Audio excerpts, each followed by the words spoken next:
बिस्मिल्लाहिर्रहमानिर्रहीम, अस्सलाम वालेकुम। आज मैं आपको तीन प्रपोजिशन समझाऊंगा और उनका इस्तेमाल बाकायदा तफसील के साथ समझाऊंगा। और वो तीन प्रपोजिशंस हैं ऑन, इन और एट। यानी ये तीन लगती कहाँ पर, इनका इस्तेमाल कैसे होता है। तो पहले जो मैं आपके सामने फ़िक्रे पढ़ूंगा, आप उन्हें थोड़ा सा ध्यान से सुनेंगे तो आपको वैसे अंदाज़ा होगा, लेकिन मैं इसकी ज़ाहिर वजाहत करूँगा आपके सामने।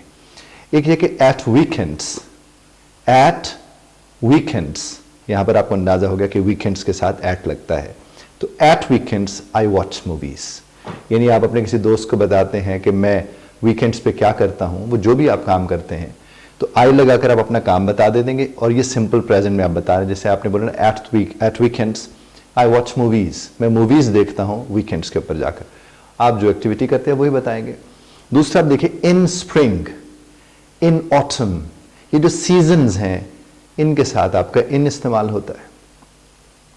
इसी तरह से आप देखिए ये जो वीक डेज हैं, जैसे मंडे है, ट्यूसडे है, वेडनेसडे है, फ्राइडे है, इन सब के साथ ऑन इस्तेमाल होता है। जैसे on Mondays I work from home, यानी जो मंडेज होते हैं, यानी जितने भी मंडे आते हैं मैं घर से काम करता हूँ। बहुत ज़रूरत में कुछ लोग घर से बैठ के काम कर रहे होते किसी भी ऑर्गेनाइजेशन के लिए। इसी तरह से आपका ये जो है in the afternoon, in the afternoon, अब आपको अंदाजा होगा at weekends, in spring, on Mondays, in the afternoon I do activities. Similarly on weekdays, अब देखिए at weekends and on weekdays, तो on weekdays I work until 4 or until 5 whatsoever। अब जितना आपका काम करने का दौरानिया है, जब तक आप ख़त्म करते हैं, कोई 5 बजे ऑफिस से निकलता है, कोई 4 बजे, तो आप until के बाद 4 या 5 जो है आप लगा सकते हैं। इसी तरह से at 5 o'clock, अब ओ क्लॉक जहाँ पर आ रहा है, you might have noticed कि वहाँ पर आपको at नज़र आता है। तो मैं इनको फिर से दोहराता हूँ और अगली बार खत्म करेंगे ज़ाहिर है। At weekends, in spring, on Mondays, in the afternoon, on weekdays and at 5 o'clock। इसी तरह से देखिए, अगर आप थोड़ा सा गौर करें तो आपको अंदाजा होगा जो क्लॉक टाइम्स हैं जितने भी, उनके साथ क्या होता है, एट लगता है। यानी एट 6 o'clock, एट 9:30। अब यहाँ पर देखिए एट 9:30, अब क्लॉक नहीं आया, सिर्फ 30 आया, तो आप इसके साथ भी देख सकते हैं एट 13, वो जो 13 1 o'clock के लिए इस्तेमाल होता है। अब आप कर क्या सकते हैं, अब इसको तो मैंने बता दिया, अब आप करेंगे क्या।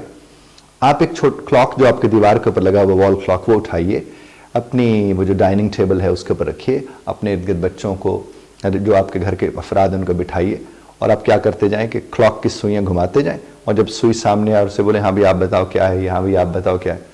उन्हें कभी भूलेगा नहीं ऐट का इस्तेमाल, क्योंकि देखें जब तक चीज़ों को आप इस्तेमाल में नहीं लाएंगे साहब, वो आपको याद कहाँ से रहेंगी, वो तो नहीं याद रहेंगी। इसी तरह से आप देखिए ये जो ब्रेक्स आती हैं, ये जो मील टाइम्स होते हैं, इन सब के साथ भी एट लगता है।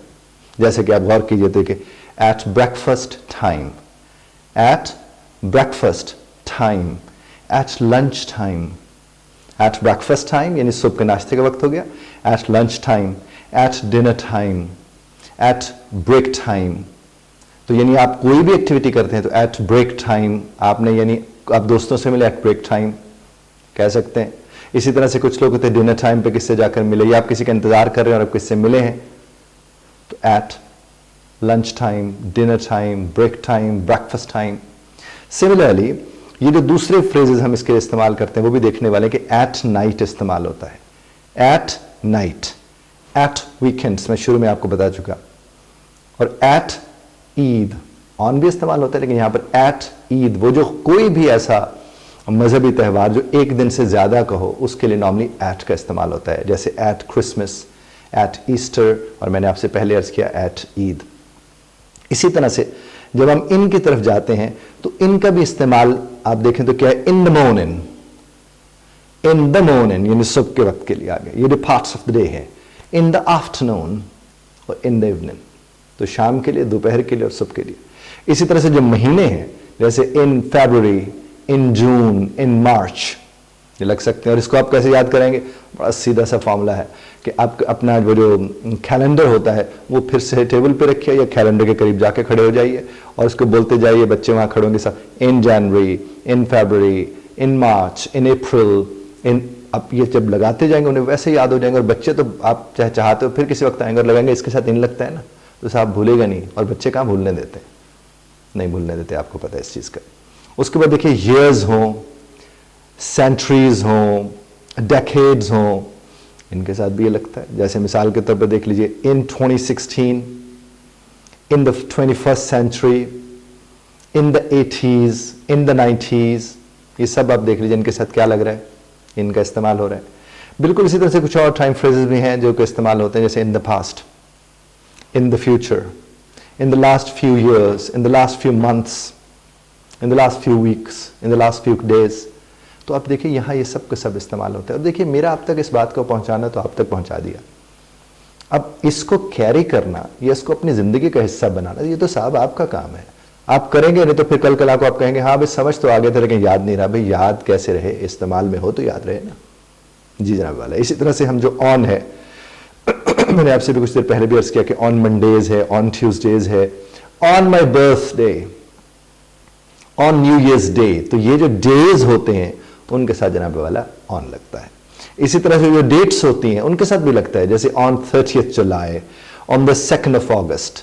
तो अब बड़े आसान तरीके से इनका इस्तेमाल कर सकते हैं अगर आप इनको क्या करते हैं, इस्तेमाल में लाते हैं। मैंने आपकी खिदमत में मालूमात इससे जुड़ी फराहम कर दी हैं। अब इन मालूमात को इस्तेमाल करके आप याद रख सकते हैं। और अगर आप कहेंगे मैंने एक दफ़ा इसको पढ़ लिया और याद हो जाएगा और याद कर लिया, तो साहब 1-2-3 दिनों के बाद फिर भूल जाएगा। उसे अपनी रोज़मर्रा अपनी रूटीन का हिस्सा बनाइए, फिर ही आप सीख सकते हैं। बहुत शुक्रिया ध्यान से सुनने का। इख्तिलाफ राय का हक आप महफूज रखते हैं, बज़रत तर्ज़ इख्तिलाफ राय का ख्याल रखिएगा।